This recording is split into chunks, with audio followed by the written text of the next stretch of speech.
दोस्तों, आपके मन में कभी न कभी यह सवाल आया होगा कि मनुष्य का भाग्य कब लिखा जाता है। क्या हमारा भाग्य पहले से लिखा होता है? क्या हमारे भाग्य में जो भी कुछ घटता है वो पहले से तय है? दोस्तों, गरुड़ पुराण में बताया गया है कि मनुष्य के भाग्य में जन्म से मृत्यु तक जो भी घटनाएं घटती हैं वह पहले से तय होती हैं। दोस्तों, मृत्यु और जन्म ही एक ऐसा सत्य है जिसे कोई टाल नहीं सकता, परंतु हम यह नहीं जान पाते हैं कि हमारा भाग्य हमारे जन्म से पहले लिखा जाता है या जन्म के बाद। लेकिन गरुड़ पुराण में जन्म, मरण और कर्म के बारे में विस्तृत जानकारी दी गई है। तो आइए शुरुआत करते हैं गरुड़ पुराण की उस ज्ञानवर्धक प्रस्तुति की जिसमें यह बताया गया है कि मनुष्य का भाग्य कब लिखा जाता है। क्या मनुष्य का भाग्य उसके जन्म से पहले लिखा जाता है या जन्म के बाद? नमस्कार साथियों, गहरे शब्द में आपका स्वागत है। दोस्तों, गरुड़ पुराण के अनुसार हर मनुष्य के जीवन में जो भी कुछ होता है वह जन्म से पहले तय होता है। इसे कोई टाल नहीं सकता। गरुड़ पुराण हमें जन्म मरण से लेकर वर्तमान जीवन कैसे जिएं, यह सभी चीजों के बारे में सिखाता है। आज हम एक कथा के माध्यम से जानते हैं कि हमारा भाग्य जन्म से पहले लिखा जाता है या जन्म के बाद। यह गरुड़ पुराण स्कंद पुराण द्वारा बताया गया है जिसे श्री कृष्ण ने स्वयं नारद को बतलाया था। आज हम उसी कथा को जानेंगे। दोस्तों, एक समय की बात है। द्वारका नगरी में भगवान श्री कृष्ण अपने दिव्य आसन पर विराजमान थे। तभी देवर्षि नारद नारायण का जाप करते हुए उनके पास पहुंचे। उन्होंने श्री कृष्ण को प्रणाम किया और बोले, हे प्रभु, आप त्रिकालदर्शी हैं। मैंने सुना है कि जो जीव मनुष्य जन्म लेता है क्या उसका भाग्य पहले से लिखा होता है? हे प्रभु, मैं जानना चाहता हूं कि मनुष्य के साथ जो कुछ घटनाएं घटित होती हैं वह उसके जन्म से पहले तय होती हैं या वह अपने पिछले जन्म के कर्मों का फल भोगता है। क्या यह सत्य है या हम अपनी मेहनत और कर्मों से इसे बदल सकते हैं? भगवान श्री कृष्ण नारद की बात सुनकर मुस्कुराए और बोले, हे नारद, आपका यह प्रश्न बहुत ही गुणकारी और महत्वपूर्ण है। यह प्रश्न मानव जाति के जन्म, कर्म और मृत्यु पर आधारित है। फिर श्री कृष्ण बोले, हे नारद, मैं तुम्हें एक कथा सुनाता हूं जो न केवल तुम्हारे इस प्रश्न का उत्तर देगी बल्कि हर मनुष्य के लिए एक चेतावनी और प्रेरणा भी होगी। तुम इस कथा को पूरे ध्यानपूर्वक सुनो।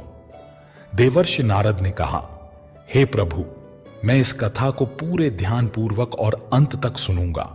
कृपया आप यह कथा सुनाएं। फिर श्री कृष्ण ने नारद को कथा सुनानी शुरू की। उन्होंने कहा, हे नारद, प्राचीन काल में एक विशाल और समृद्ध राज्य था जिसका नाम अभयपुरी था। उस राज्य का शासक राजा धर्मेश प्रताप था। राजा धर्मेश प्रताप अत्यंत धर्मात्मा और न्यायप्रिय था। वह सदैव अपने राज्य की प्रजा के कल्याण के लिए कार्य करता था और धर्म का पालन करता था। उसे भगवान से एक संतान का आशीर्वाद चाहिए था ताकि वह अपने राज्य का कार्यभार किसी योग्य उत्तराधिकारी को सौंप सके। हे नारद, राजा धर्मेश प्रताप और रानी ने कई वर्षों तक तपस्या की। उनकी तपस्या से भगवान शिव प्रसन्न हुए और उन्हें संतान प्राप्ति का वरदान दिया। फिर एक दिन भगवान शिव के आशीर्वाद से रानी गर्भवती हुई। राजा और रानी अत्यंत प्रसन्न थे क्योंकि वे चाहते थे कि उनका पुत्र महान शासक बने और राज्य को सुख समृद्धि की ओर ले जाए। परंतु जब रानी ने पुत्र को जन्म दिया तो वह बच्चा विकलांग और शारीरिक रूप से कमजोर था। उसके शरीर की हड्डियां टूटी हुई थीं और वह शारीरिक रूप से अक्षम था। राजा धर्मेश प्रताप का दिल टूट गया। उसने भगवान से यह सवाल पूछा कि ऐसा क्यों हुआ। तब राजा ने भगवान श्री कृष्ण से मिलने का निर्णय लिया और अपने दुखों को साझा करने के लिए उनके पास पहुंचा। राजा ने भगवान से पूछा, हे प्रभु, मैंने इतनी तपस्या की, यज्ञ किए, फिर भी मेरे पुत्र का जन्म विकलांग क्यों हुआ? मैंने भगवान शिव से आशीर्वाद लिया था, फिर ऐसा क्यों हुआ? क्या यह मेरे भाग्य में पहले से लिखा हुआ था? श्री कृष्ण मुस्कुराए और बोले, हे राजा, तुम सही कहते हो कि तुम्हारा पुत्र विकलांग जन्मा है। क्या तुम जानते हो कि तुम्हारे पुत्र का जन्म इस प्रकार क्यों हुआ? यह तुम्हारे द्वारा किए गए पूर्व जन्मों के कर्मों का फल है। यह तुम्हारे पिछले जन्म के कर्मों का परिणाम है जो तुम्हारे भाग्य में लिखा हुआ था। लेकिन इसका कारण यह नहीं है कि तुम्हारा भाग्य पहले से ही पूरी तरह निश्चित था। यह घटना तुम्हारे और तुम्हारे पुत्र के कर्मों का फल है जो उसके पिछले जन्मों से जुड़ा हुआ है। राजा ने आश्चर्यचकित होते हुए पूछा, हे प्रभु, क्या भाग्य वास्तव में पहले से लिखा होता है? श्री कृष्ण ने कहा, जन्म, मृत्यु और जीवन के उतार चढ़ाव पहले से निर्धारित होते हैं, लेकिन जो कर्म हम करते हैं वे हमारे भाग्य को बदल सकते हैं। जिस दिन तुम्हारे पुत्र का जन्म हुआ उस दिन तुम्हें एक विशेष संतान का वरदान प्राप्त हुआ था, लेकिन उस संतान को चुनौतियां मिलना आवश्यक था ताकि वह अपने जीवन में धैर्य, साहस और पराक्रम को विकसित कर सके। उसका भविष्य केवल उस समय के कर्मों से नहीं बना था, बल्कि यह तुम्हारे पिछले जन्मों के कर्मों का परिणाम था। श्री कृष्ण ने राजा से कहा, हे राजन, भाग्य और कर्म में बहुत गहरा संबंध है। हमारे कर्म ही हमारे भाग्य का निर्माण करते हैं। यही कारण है कि हमें जीवन में अपने कर्मों को सदैव धर्म और सत्य के मार्ग पर रखना चाहिए। श्री कृष्ण ने कहा, हे राजन, जो कुछ भी तुम्हारे जीवन में घटित होता है वह तुम्हारे पिछले जन्म के कर्मों का परिणाम है। यदि तुम्हारा बेटा विकलांग जन्मा है तो यह उसकी आत्मा के पिछले जन्म के कर्मों का फल है। जब तुम एक पुण्यात्मा के रूप में जन्म लेते हो तो तुम्हारे जीवन में कठिनाइयां और संघर्ष अवश्य होंगे। इस दुनिया में हर आत्मा को कुछ न कुछ कष्ट भोगना पड़ता है ताकि वह अपने पिछले कर्मों को समाप्त कर सके। लेकिन याद रखो, तुम्हारे बेटे के जीवन में जो कठिनाइयां हैं वे उसकी परीक्षा हैं। यदि वह धैर्य और साहस से इन कठिनाइयों का सामना करता है तो वह अपने भाग्य को बदल सकता है। एक दिन वह वही कार्य करेगा जिसकी कल्पना तुमने अपने जीवन में की थी। दोस्तों, फिर राजा धर्मेश प्रताप ने पूछा, हे प्रभु, क्या मैं और मेरा पुत्र अपने भाग्य को बदल सकते हैं? श्री कृष्ण ने उत्तर दिया, बिल्कुल, तुम दोनों ही अपने भाग्य को बदल सकते हो। तुम्हारे बेटे के जन्म के समय जो विकलांगता थी वह उसके कर्मों का फल था, लेकिन उसका भविष्य तुम्हारे अच्छे कर्मों पर निर्भर करता है। यदि तुम उसे साहस, धैर्य और आत्मविश्वास से भर दोगे तो वह अपने भाग्य को बदल सकता है। तुम्हारे अच्छे कर्मों के परिणाम स्वरूप वह एक दिन महान बनेगा और राज्य का भार संभालने में सक्षम होगा। दोस्तों, फिर भगवान श्री कृष्ण ने आगे कहा, भाग्य एक चक्र के समान है जो कर्मों के आधार पर घूमता रहता है। जब तुम अच्छे कर्म करते हो तो तुम अपने भाग्य को सुखमय बना सकते हो। फिर आगे श्री कृष्ण से राजा धर्मेश ने पूछा, क्या भाग्य निश्चित रूप से पिछले कर्मों से जुड़ा होता है? श्री कृष्ण बोले, हां, लेकिन उसे बदलने की शक्ति तुम्हारे हाथों में है। यदि तुम अच्छे कर्म करते हो तो वह तुम्हारे भाग्य को भी सुधार सकते हैं। साथ ही भक्ति, साधना और सेवा से भाग्य बदला जा सकता है। भगवान की भक्ति से ईश्वर को प्रसन्न करके हम अपने भाग्य को बदल सकते हैं। अगर तुम अपने पुत्र को साहस और आत्मविश्वास से जीवन के संघर्षों का सामना करने की शिक्षा दोगे तो वह अपने भाग्य को बदल सकता है। राजा धर्मेश प्रताप ने भगवान श्री कृष्ण की बातों को पूरी तरह से आत्मसात किया और अपने पुत्र को शिक्षा देने का संकल्प लिया।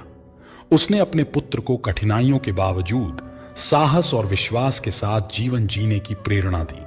समय के साथ उस विकलांग पुत्र ने आत्मविश्वास और कठिनाइयों से लड़ते हुए समाज में महत्वपूर्ण स्थान प्राप्त किया। उसकी संघर्षशीलता और साहस ने राज्य में उसका सम्मान बढ़ाया। कृष्ण बोले, हे नारद, यह समझो कि भाग्य एक निरंतर प्रक्रिया है जो कर्मों के आधार पर बदलता रहता है। जो लोग जीवन में अपने कर्मों को सुधारते हैं और भगवान की शरण में जाते हैं उनका भाग्य भी बदलता है। यह केवल कर्म ही नहीं है बल्कि जीवन के संघर्षों और कर्मों का परिणाम है।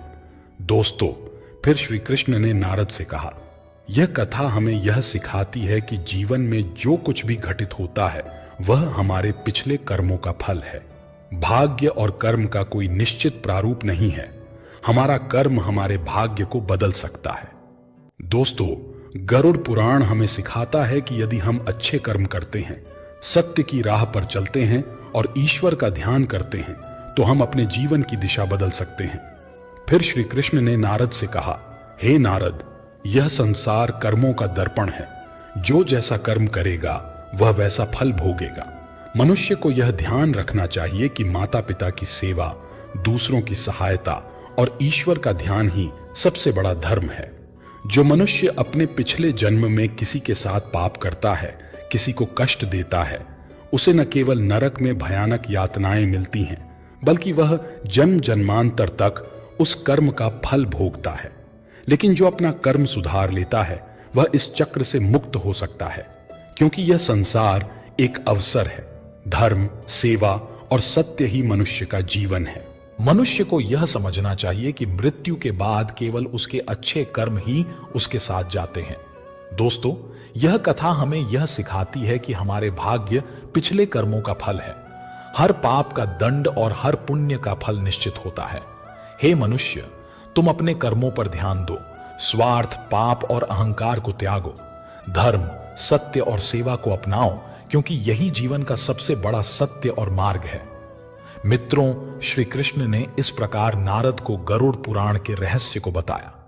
दोस्तों, भाग्य निश्चित रूप से जन्म से पहले लिखा जाता है, लेकिन हम अपने जीवन के संघर्ष, सत्य, धर्म और ईश्वर की भक्ति से अपने भाग्य को बदल सकते हैं। गरुड़ पुराण में भाग्य का लेखा जोखा और कर्मों के बारे में उल्लेख मिलता है, लेकिन मनुष्य अपने कर्मों, संघर्ष और ईश्वर की भक्ति से अपने जीवन को बदल सकता है। दोस्तों, गरुड़ पुराण हमें सिखाता है कि जीवन एक खेत की तरह है। मनुष्य खेत में जो बीज बोते हैं वही फल प्राप्त होता है। उसी प्रकार मनुष्य अपने जीवन में जो कर्म करता है उसका अगले जन्म में उसी रूप में फल भोगता है। इसलिए दोस्तों, गरुड़ पुराण में श्री कृष्ण कहते हैं कि जब मनुष्य का जन्म होता है तो उसके पिछले कर्मों के आधार पर उसका भाग्य पहले से लिखा जाता है। उस मनुष्य के साथ वही होता है जो उसके जन्म से पहले उसके भाग्य में लिखा हुआ है, जिसे कोई टाल नहीं सकता। परंतु सत्य, धर्म और सेवा से ईश्वर को प्रसन्न कर हम अपने भाग्य को बदल सकते हैं। हिंदू धर्म का सबसे बड़ा धर्म ग्रंथ गरुड़ पुराण है, जिसमें मनुष्य के जीवन, मृत्यु और भाग्य कर्मों के बारे में विस्तार से बताया गया है। यह पुराण हिंदू धर्म के 18 महापुराणों में से एक है। इस पुराण में जन्म, मरण, पुनर्जन्म, कर्म और आत्मा के मार्ग के बारे में पूरे विस्तार से बताया गया है। दोस्तों, गरुड़ पुराण के अनुसार मनुष्य का भाग्य उसके पिछले कर्मों पर निर्भर करता है। गरुड़ पुराण, जो विष्णु पुराणों के प्रमुख ग्रंथों में से एक है, जीवन के रहस्यों और मानव के कर्मफल के बारे में बताता है। गरुड़ पुराण में श्री कृष्ण को साक्षात भगवान विष्णु का अवतार माना गया है। दोस्तों, गरुड़ पुराण में श्री कृष्ण कहते हैं कि मनुष्य अपने जीवन में अच्छे कर्म और सत्य मार्ग पर चलकर ईश्वर को प्रसन्न कर अपने भाग्य में होने वाली घटनाओं से बच सकता है और अपने आने वाले भाग्य को बदल सकता है। मित्रों, गरुड़ पुराण में श्री कृष्ण ने मनुष्य को जीवन जीने के लिए 3 मुख्य उपदेश दिए हैं। इन पर चलकर हम अपने भाग्य और कर्मों को बदल सकते हैं। अपने धर्म का पालन करना। मनुष्य का जन्म किसी खास उद्देश्य के लिए होता है। जो मनुष्य अपने पिछले जन्म में पाप करता है वह इस जन्म में भी उस पाप का भोग भोगता है, क्योंकि मनुष्य के जन्म से पहले उसका भाग्य मरण तक का पहले ही तय होता है। इसलिए दोस्तों, गरुड़ पुराण में श्री कृष्ण ने बताया है कि मनुष्य को हमेशा धर्म और सत्य का पालन करना चाहिए। इससे हम अपने पिछले जन्म के पापों से बच सकते हैं। ईश्वर की भक्ति से हम अपने जीवन को बदल सकते हैं और ऊंचाई तक पहुंच सकते हैं। दोस्तों, यह जीवन एक अनमोल उपहार है। इसे व्यर्थ न जाने दें। सही कर्म और धर्म के पालन से हम अपने जीवन को अगले जन्म में होने वाली घटनाओं से बचा सकते हैं। यह न केवल आपके लिए है, बल्कि इससे आप पूरे समाज और दुनिया के लिए प्रेरणा का स्रोत बन सकते हैं। माता पिता की सेवा और आदर करना। दोस्तों, गरुड़ पुराण में श्री कृष्ण कहते हैं कि मनुष्य को हमेशा अपने माता पिता की सेवा करनी चाहिए। माता पिता के चरणों में ही तीनों लोकों का स्वर्ग है। जो लोग अपने माता पिता का आदर नहीं करते और उनकी सेवा नहीं करते, उन्हें न केवल नरक में भयानक यातनाएं सहनी पड़ती हैं, बल्कि अगले जन्म में भी भारी संकटों का सामना करना पड़ता है। ऐसे मनुष्य को जन्म जन्मांतर तक अपने पापों का भोग करना पड़ता है। अहंकार का त्याग। दोस्तों, गरुड़ पुराण में श्री कृष्ण ने बताया है कि मनुष्य का सबसे बड़ा शत्रु उसका अहंकार है। जो मनुष्य अहंकार में डूब जाता है वह अपने कर्मों से दूर हो जाता है। जिस मनुष्य के मन में अहंकार प्रवेश कर जाता है वह अपने जीवन को उस ओर ले जाता है जहां उसे संकट के सिवा कुछ और नहीं मिलता। ऐसे व्यक्ति को न केवल नरक में भयानक यातनाएं सहनी पड़ती हैं, बल्कि उसका आने वाला भाग्य भी संकट से भर जाता है। इसलिए मनुष्य को हमेशा सत्य, धर्म और प्रेम की भावना रखनी चाहिए। इससे वर्तमान जीवन और आने वाला भाग्य खुशहाल रहेगा। मित्रों, गरुड़ पुराण हमें सिखाता है कि यह जीवन हमारे कर्मों का फल है। यह ग्रंथ हमें यह प्रेरणा देता है कि अपने जीवन में धर्म, सत्य और परोपकार का पालन करना ही सबसे बड़ा कर्तव्य है। आत्मा की मुक्ति और अगले जन्म में उच्च योनि प्राप्त करने के लिए मनुष्य को अपने कर्मों का ध्यान रखना चाहिए। गरुड़ पुराण हिंदू धर्म के महान ग्रंथों में से एक है। यह हमें हमारे जीवन को सही दिशा में ले जाने का ज्ञान देता है। यह हमें सिखाता है कि मनुष्य का भाग्य उसके कर्मों और ईश्वर की इच्छा का परिणाम होता है।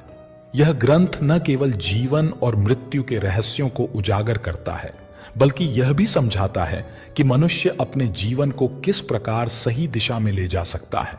गरुड़ पुराण में मनुष्य के जन्म, मरण से लेकर वर्तमान जीवन तक की सभी घटनाओं का विस्तार से वर्णन किया गया है। यह धर्म ग्रंथ हमें सिखाता है कि भाग्य केवल कर्मों का फल है। भले ही भाग्य जन्म से पहले लिखा हो, लेकिन हम अपने कर्मों से इसे बदल सकते हैं। मित्रों, जीवन एक दुर्लभ अवसर है। इसे सही दिशा में ले जाकर हम अपनी आत्मा को मोक्ष की ओर अग्रसर कर सकते हैं। द्वारका के महल में एक दिन श्री कृष्ण अपने सिंहासन पर ध्यान मग्न बैठे थे। उनका चेहरा शांत था, लेकिन उनकी आंखों में गहरी सोच झलक रही थी। रुक्मिणी ने पूछा, हे प्रभु, आज आप इतने गंभीर क्यों हैं? कृष्ण ने हल्की मुस्कान के साथ उत्तर दिया, हे रुक्मिणी, समय के साथ कुछ बदल जाएगा। एक दिन ऐसी घटनाएं घटेंगी जो मेरी लीला के सबसे बड़े रहस्य को उजागर करेंगी, लेकिन यह संसार इसे तब तक नहीं समझेगा जब तक वह सही समय न आ जाए। रुक्मिणी कृष्ण के शब्दों का अर्थ नहीं समझ सकी, लेकिन उन्होंने इस पर और कोई प्रश्न नहीं किया। दोस्तों, कृष्ण नाम प्रेम, करुणा और धर्म का प्रतीक है। चाहे उनकी बाल लीलाएं हों या महाभारत का ज्ञान, हर क्षण में एक रहस्य छिपा हुआ है। लेकिन उनके जीवन की एक घटना ऐसी है जो आज तक अनकही है। यह कहानी उनकी एक रहस्यमय घटना पर आधारित है, जो न केवल उनकी दिव्यता को दर्शाती है, बल्कि मानवता के प्रति उनके गहरे प्रेम को भी उजागर करती है। कृष्ण के जीवन में कुछ ऐसे रहस्य थे जो आज भी दुनिया के लिए अनसुलझे हैं। यह कहानी एक ऐसे रहस्यमय अध्याय से ली गई है जिसमें ईश्वर का उद्देश्य, उनकी योजना और उनकी लीला के गहरे अर्थ छिपे हैं। साधु का आगमन। एक समय की बात है, द्वारका के एक कोने में अचानक एक साधु प्रकट हुआ। वह साधु किसी दिव्य प्रकाश से घिरा हुआ था। उसके आने की सूचना स्वयं महल के द्वारपालों ने कृष्ण को दी। उन्होंने कहा, हे प्रभु, एक अद्भुत तेजस्वी व्यक्ति आपसे मिलने आए हैं। कृष्ण ने द्वारपाल की बात सुनी और कहा, उन्हें तुरंत भीतर लाओ। जब साधु महल में प्रवेश कर आए तो उनका स्वर गंभीर था। उन्होंने कहा, हे वासुदेव, मैं एक ऐसा संदेश लेकर आया हूं जो आपके जीवन और संसार की दिशा बदल सकता है।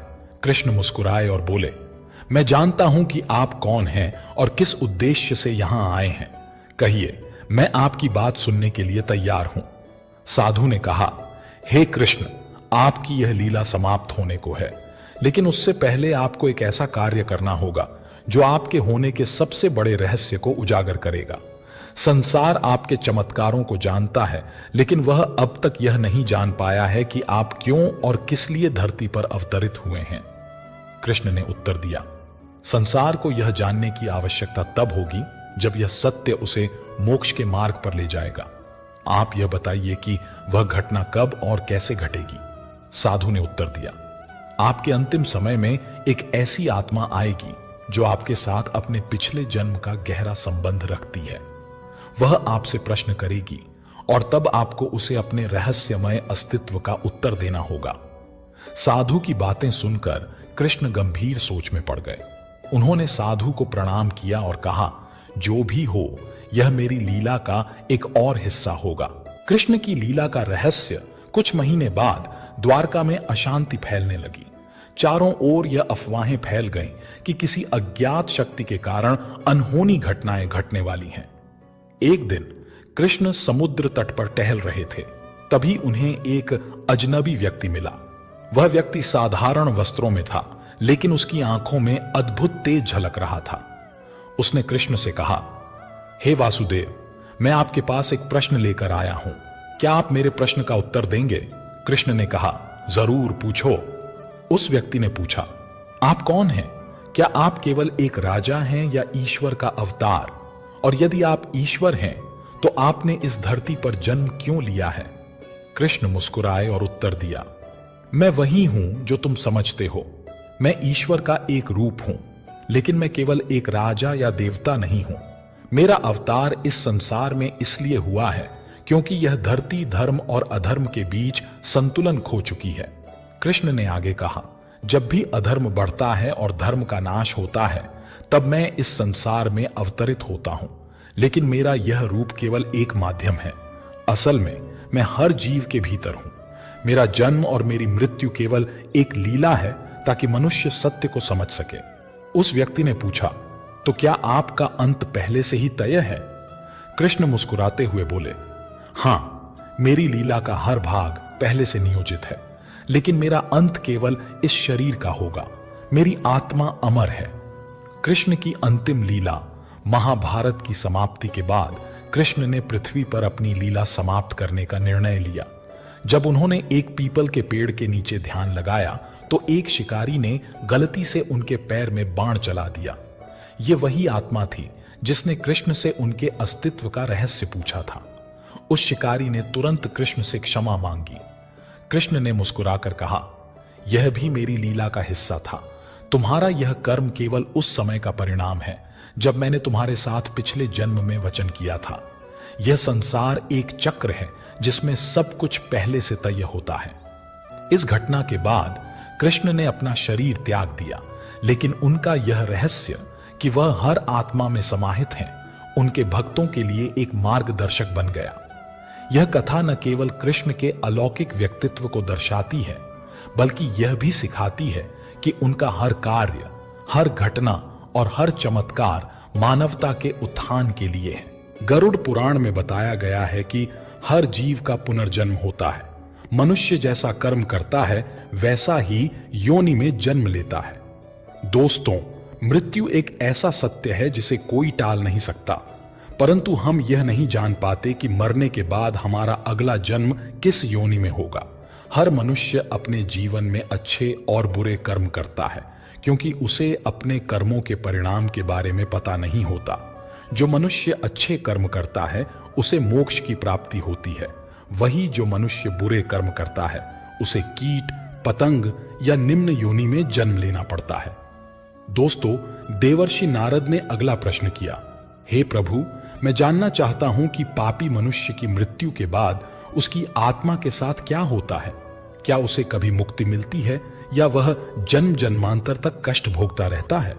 मित्रों, फिर भगवान श्री कृष्ण नारद की बात सुनकर मुस्कुराए और कहा, हे नारद, प्राचीन समय में एक गांव में एक व्यक्ति रहता था जिसका नाम विशाल था। वह बहुत धनी था, लेकिन उतना ही क्रूर, स्वार्थी और अधर्मी भी। उसका जीवन केवल भोग विलास और दूसरों को नीचा दिखाने में ही व्यतीत होता था। विशाल के माता पिता वृद्ध हो चुके थे। उन्होंने अपने जीवन भर मेहनत करके उसे सुख सुविधा दी थी, लेकिन विशाल ने अपने माता पिता को अपने जीवन से बेदखल कर दिया। उसने अपने माता पिता को घर के एक कोने में जानवरों की तरह रखा। वह उन्हें ठीक से भोजन भी नहीं देता था और न ही उनकी देखभाल करता था। एक दिन उसकी मां ने रोते हुए कहा, बेटा, हमने तुम्हें पालने के लिए अपने जीवन के हर सुख का त्याग दिया। क्या आज हमारा यही स्थान है? विशाल ने कठोर स्वर में जवाब दिया, तुम दोनों अब मेरे किसी काम के नहीं हो। मैं तुम्हारे लिए और सहन नहीं कर सकता। यह विशाल का स्वभाव केवल अपने माता पिता के प्रति ही नहीं बल्कि दूसरों के प्रति भी निर्मम था। वह गरीबों का शोषण करता, निर्दोष जानवरों को मारता और झूठ छल कपट से अपना साम्राज्य बढ़ाता गया। उसे विश्वास था कि उसके धन और शक्ति के कारण कोई उसका कुछ नहीं बिगाड़ सकता। समय बीतता गया और एक दिन विशाल की मृत्यु हो गई। उसकी आत्मा यमलोक पहुंची, जहां धर्मराज उसके कर्मों का लेखा जोखा कर रहे थे। धर्मराज ने कठोर स्वर में कहा, विशाल, तुम्हारे जीवन में एक भी ऐसा कर्म नहीं है जिसे पुण्य कहा जा सके। तुमने केवल अपने स्वार्थ के लिए पाप किए हैं। तुम्हें नरक की भयंकर यातनाएं सहनी होंगी। इसके बाद तुम्हें ऐसी योनियों में जन्म लेना होगा जहां केवल कष्ट ही कष्ट है।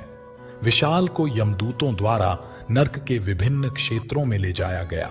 पहले उसे अग्निकुंड में जलाया गया, जहां उसने निर्दोष जानवरों की हत्या के पाप का दंड भोगा। फिर उसे शिला यातना दी गई, जहां माता पिता के अपमान के कारण उसे लोहे की शिला से कुचला गया। उसके बाद उसे अंधकार की सजा दी गई, जहां उसने गरीबों का शोषण करने के कारण भय और तड़प का अनुभव किया। फिर उसे भूख और प्यास का दंड दिया गया, जहां वह प्यास से तड़पता रहा, लेकिन उसे केवल जहर पीने को दिया गया। इसके बाद पुनर्जन्म का चक्र लौटा। नरक की यातनाएं झेलने के बाद धर्मराज ने घोषणा की, अब तुम्हें अपने कर्मों के अनुसार पशु योनि में जन्म लेना होगा। विशाल का जन्म एक गिद्ध के रूप में हुआ। उसे सड़ा गला मांस खाना पड़ा और वह हमेशा असुरक्षित और तृष्णा से भरा रहा। लेकिन उसका कष्ट यहीं समाप्त नहीं हुआ। उसने अगले कई जन्मों तक कीट, सांप और अन्य निम्न योनियों में जन्म लिया। फिर कई योनियों में भटकने के बाद विशाल की आत्मा ने प्रायश्चित करने का निश्चय किया। अगले जन्म में उसने एक गरीब किसान के घर जन्म लिया। उसने अपने जीवन को धर्म और परोपकार के मार्ग पर समर्पित कर दिया। वह अपने माता पिता की सेवा करता, दूसरों की सहायता करता और भगवान का ध्यान करता। फिर एक दिन भगवान श्री कृष्ण ने उसके सपने में आकर कहा, तुमने अब सच्चे मन से प्रायश्चित किया है। तुम्हारे पुण्य कर्मों ने तुम्हारे पापों को धो दिया है। अब तुम्हें मानव जन्म में मुक्ति का अवसर मिलेगा। सेवा, सत्य और धर्म का पालन करते रहो। दोस्तों, कथा समाप्त कर श्री कृष्ण ने नारद से कहा, हे नारद, यह संसार कर्मों का दर्पण है। जो जैसा करेगा वैसा भोगेगा। मनुष्य को हमेशा यह ध्यान रखना चाहिए कि माता पिता की सेवा, दूसरों की सहायता और ईश्वर का ध्यान ही सबसे बड़ा धर्म है। जो मनुष्य अपने माता पिता का अपमान करता है, दूसरों को कष्ट देता है, उसे न केवल नरक में भयानक यातनाएं मिलती हैं, बल्कि वह जन्म जन्मांतर तक दुख भोगता है। लेकिन जो अपने कर्म सुधारता है, वह इस चक्र से मुक्त हो सकता है। यह संसार एक अवसर है। धर्म, सत्य और सेवा ही मनुष्य का जीवन है। मनुष्य को यह समझना चाहिए कि मृत्यु के बाद केवल उसके अच्छे कर्म ही उसके साथ जाते हैं। मित्रों, यह कथा हमें यह सिखाती है कि जीवन क्षणभंगुर है, लेकिन कर्मों का चक्र अनंत है। हर पाप का दंड और हर पुण्य का फल निश्चित होता है। दोस्तों, माता पिता के चरणों में स्वर्ग है और उनका सम्मान और सेवा सबसे बड़ा धर्म है। जो इस सत्य को समझेगा, वह न केवल इस जीवन में सुखी रहेगा, बल्कि मृत्यु के बाद भी उसे शांति और मोक्ष प्राप्त होगा। हे मनुष्य, अपने कर्मों पर ध्यान दो। स्वार्थ, पाप और अहंकार को त्यागो। धर्म, सत्य और सेवा को अपनाओ, क्योंकि यही जीवन का सबसे बड़ा सत्य और मार्ग है। दोस्तों, गरुड़ पुराण हमें सिखाता है कि मनुष्य का जीवन, मृत्यु और पुनर्जन्म उसके कर्मों के अनुसार होता है। गरुड़ पुराण न केवल मृत्यु के बाद के मार्ग के बारे में सिखाता है, बल्कि यह भी सिखाता है कि वर्तमान जीवन कैसे जिएं, ताकि हमारा अगला जन्म श्रेष्ठ योनि में हो और हम मोक्ष की ओर अग्रसर हो सकें। मित्रों, श्री कृष्ण कहते हैं कि हर मनुष्य का पुनर्जन्म उसके पिछले कर्मों के अनुसार तय होता है। गरुड़ पुराण में यह भी बताया गया है कि हर जीव प्राणी का पुनर्जन्म होता है, अर्थात हर जीव मरने के बाद फिर से जन्म लेता है। दोस्तों, हिंदू धर्म ग्रंथों के अनुसार हर मनुष्य का पुनर्जन्म उसके पिछले कर्मों के अनुसार होता है, परंतु हर मनुष्य यह जानने के लिए उत्सुक रहता है कि उसका अगला जन्म किस योनि में होगा, मनुष्य के रूप में या कीड़े मकोड़े या कुत्ते बिल्ली के रूप में। दोस्तों, यह हमेशा मन में असमंजस बना रहता है कि हम कौन से कर्म करें जिससे हमारा अगला जन्म फिर से मनुष्य के रूप में होगा या कीड़े मकोड़े या पशु के रूप में। कुछ लोगों के मन में यह भी सवाल उठता है कि वे महिला के रूप में जन्म लेंगे या पुरुष के रूप में या किन्नर के रूप में। दोस्तों, गरुड़ पुराण कहता है कि मृत्यु के क्षण में आपकी अंतिम सोच और भावना ही आपके अगले जन्म को निर्धारित करती है। यदि मनुष्य के मरने के समय मन शांत है और ईश्वर के प्रति समर्पित है तो आत्मा उच्च लोकों में जाती है। वहीं यदि मनुष्य के मरने के समय मन अस्थिर है और सांसारिक इच्छाओं में फंसा है तो आत्मा को पुनर्जन्म के चक्र में लौटना पड़ता है। गरुड़ पुराण हमें यह भी बताता है कि आत्मा के पुनर्जन्म का उद्देश्य आत्मा को शुद्ध करना होता है। आत्मा बार बार जन्म इसलिए लेती है ताकि वह अपने कर्मों का फल भोग सके और ईश्वर की ओर बढ़ सके।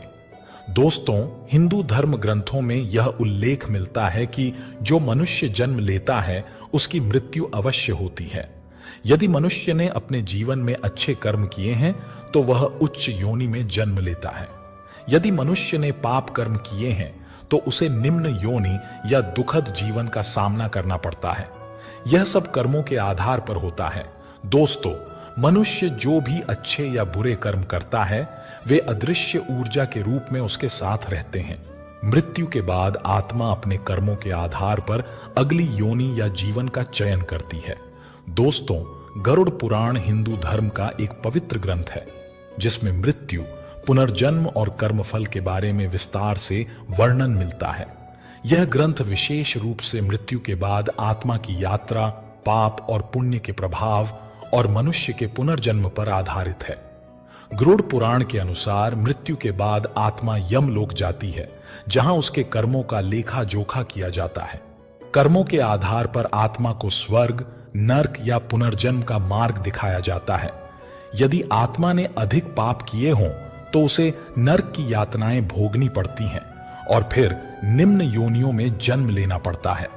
यदि आत्मा ने पुण्य कर्म किए हों तो वह स्वर्ग में सुख भोगती है और फिर पुनः मानव योनि में जन्म लेती है। दोस्तों, गरुड़ पुराण के अनुसार श्री कृष्ण ने बताया है कि मनुष्य को 5 पाप भूलकर भी नहीं करने चाहिए। यदि मनुष्य इन पापों को करता है तो उसका अगला जन्म निम्न योनि में होता है। आइए जानते हैं इन 5 पापों के बारे में। माता पिता का अपमान और अनादर।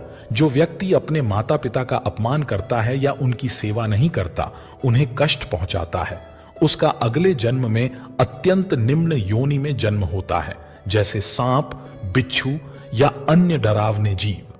गरुड़ पुराण में कहा गया है कि माता पिता के चरणों में ही स्वर्ग है और उनकी सेवा सबसे बड़ा पुण्य है।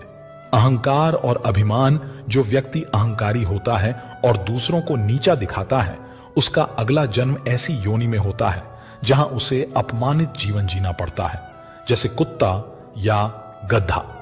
गरुड़ पुराण में कहा गया है कि अहंकार मनुष्य का सबसे बड़ा शत्रु है। झूठ और धोखा। जो व्यक्ति झूठ बोलता है और दूसरों को धोखा देता है, उसे ऐसे जीवन में रखा जाता है जहां उसे स्वयं धोखे और अपमान का सामना करना पड़ता है। ऐसे लोग मृत्यु के बाद तोता या अन्य बोलने वाले पक्षियों की योनि में जन्म लेते हैं। चोरी और छल। जो व्यक्ति चोरी और छल से किसी का धन अर्जित करता है, उसका अगला जन्म चूहा या लोमड़ी के रूप में होता है। स्वार्थ और लोभ। जो व्यक्ति लोभ और स्वार्थ में लिप्त रहता है, उसे अगले जन्म में ऐसी योनि में जन्म लेना पड़ता है जहां वह हमेशा भूखा, प्यासा और असंतुष्ट रहता है, जैसे सुअर या कौवे के रूप में। दोस्तों, गीता और गरुड़ पुराण हमें सिखाते हैं कि अच्छे कर्म मनुष्य को मोक्ष की ओर ले जाते हैं, जबकि बुरे कर्म उसे निम्न योनि में जन्म लेने के लिए बाध्य करते हैं।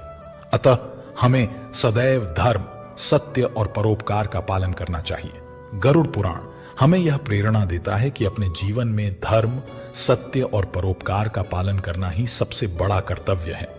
आत्मा की मुक्ति और अगले जन्म में उच्च योनि प्राप्त करने के लिए मनुष्य को अपने कर्मों का ध्यान रखना चाहिए।